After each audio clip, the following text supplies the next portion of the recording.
This is Steve Ridgel, and so at our ranch yesterday, we worked on getting weeds out of our road.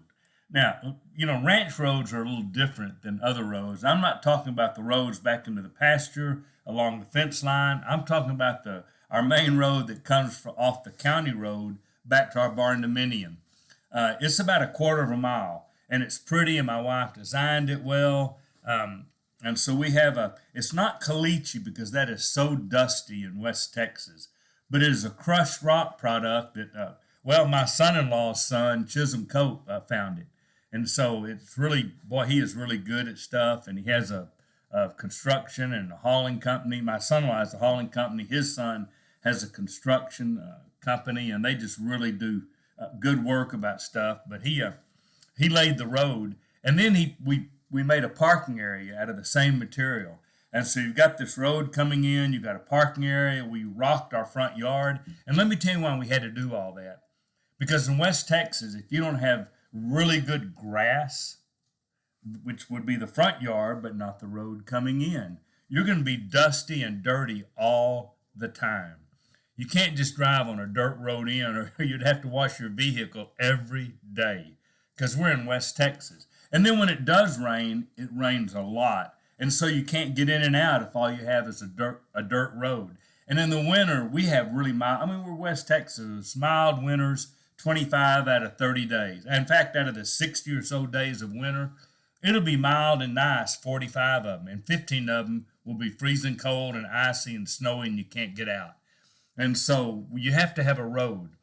But here's the other thing about that road. If you don't take care of that road, pretty soon what you have is a rocky place that has grass growing up through it.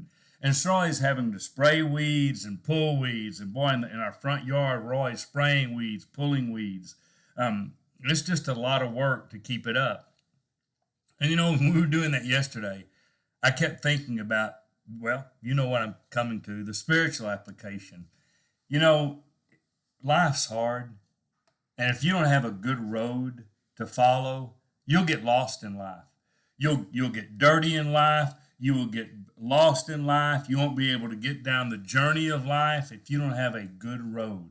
Of course, as a Christian, I believe that road is Jesus. And I know there are people that don't believe in Jesus and find other roads for their life. Pleasure, greed, what they like, what some people follow politics for the road. Some people do their career. Some people do their looks. There are all sorts of things that people try to get the right road for life. But the one that's going to hold up, the one that's going to last, is the Jesus road.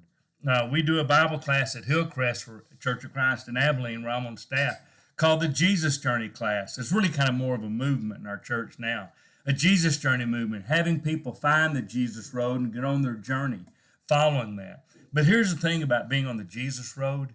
You got to put some attention on it. You do.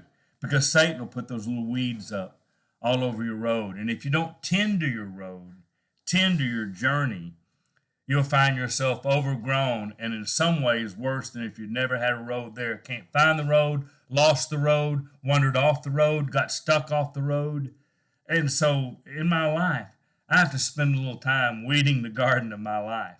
I have to be careful not to let some things creep in. Well, it's just a few weeds. It doesn't really matter until there's a lot. And so I spend time preventative maintenance, reading my Bible, praying, being around fellow Christians, worshiping. That helps keep the weeds off. And then when I do find weeds growing my road, I am rigorous and fanatical about trying to dig them out. Sin in my life. Sometimes it takes a long time, but if you want to stay on the Jesus road, you have to dig it out. So I spent a lot of time yesterday doing spraying and pulling weeds and thinking about my Jesus journey.